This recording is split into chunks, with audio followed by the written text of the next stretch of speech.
Hi everyone, today we're going to do a really cool experiment. You'll need a water bottle, baking soda, vinegar, a funnel, a balloon, and some measuring spoons.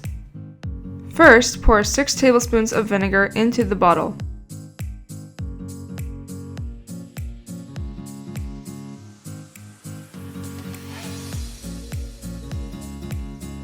Stick the funnel into the balloon and fill it with baking soda using this measuring spoon.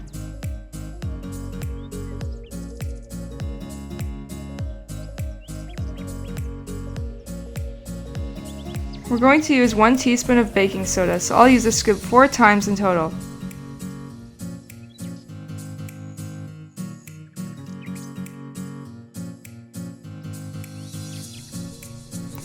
Carefully place the balloon over the mouth of the bottle.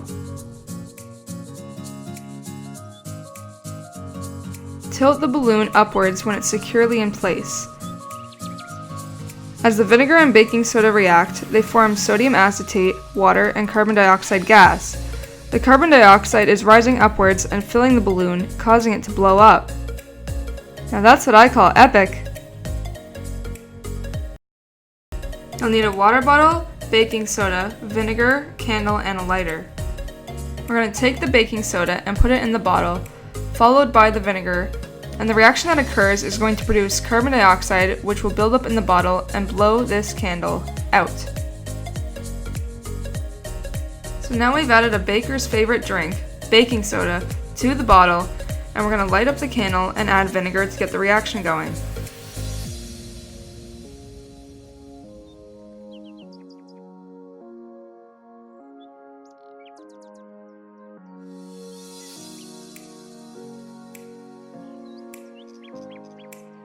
Alright, pour the vinegar in and shake it up. Baking soda and vinegar react to produce sodium acetate, water, and carbon dioxide. Carbon dioxide gas is the same gas that you breathe out of your lungs when you blow a candle out. That's why the flame burns out.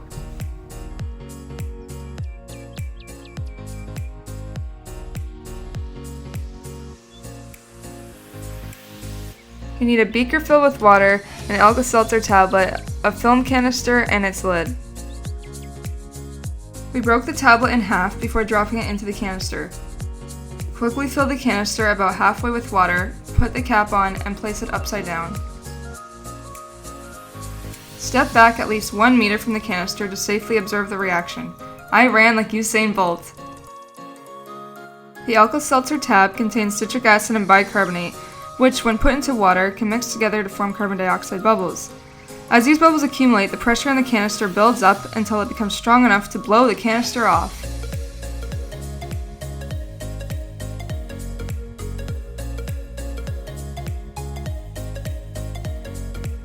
We're going to add food coloring to the water, then place the lit candle into the water, put the flask over it, and watch the water rise.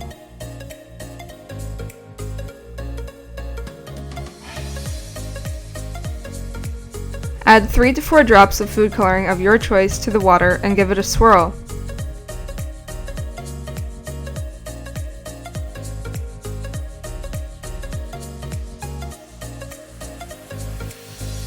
Light the candle on fire and carefully place it into the water.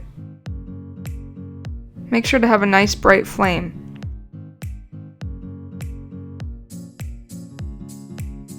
Try to make the candle stand on its own in the flask. You don't want it to start floating though.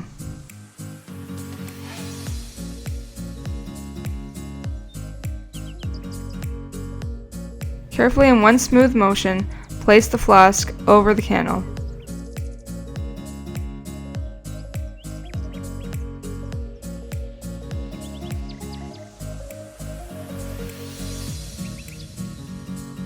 This will happen because the gas expands and contracts as it moves from areas of high pressure to low pressure. Isn't that amazing?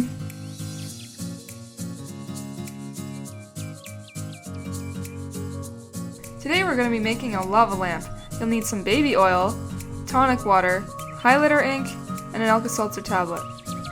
I already poured some of the baby oil out of the bottle to make room for the tonic water.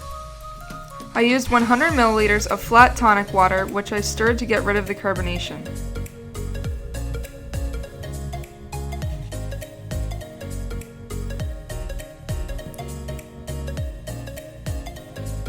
You can hit the bottle to try to get rid of some of the bubbles on the bottom.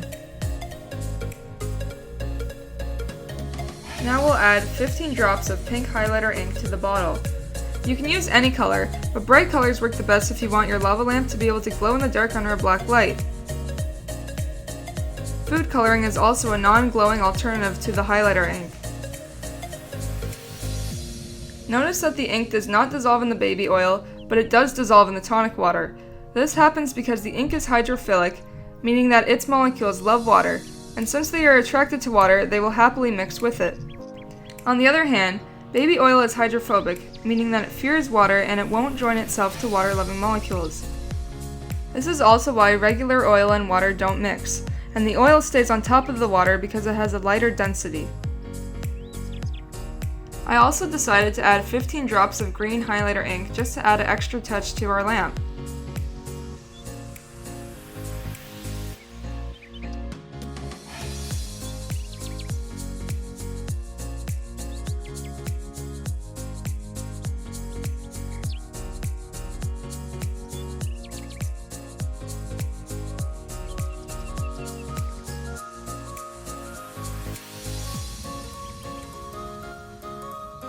You can hit the bottle again to make the highlighter ink dissolve in the water better.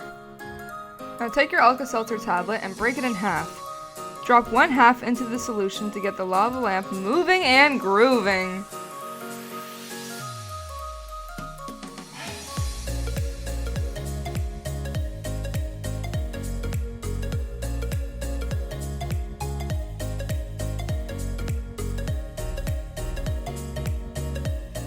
It's clearly visible in the daylight, but it also looks super cool underneath a black light as it glows in the dark. You can now add the second half of the tablet to create more bubbles.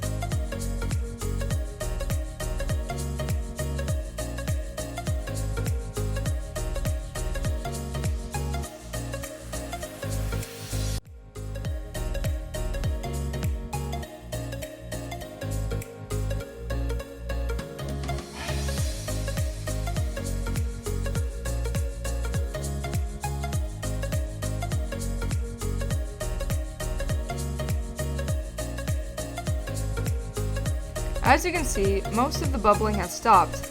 To get a cool bubbling effect again, all you have to do is invert the bottle.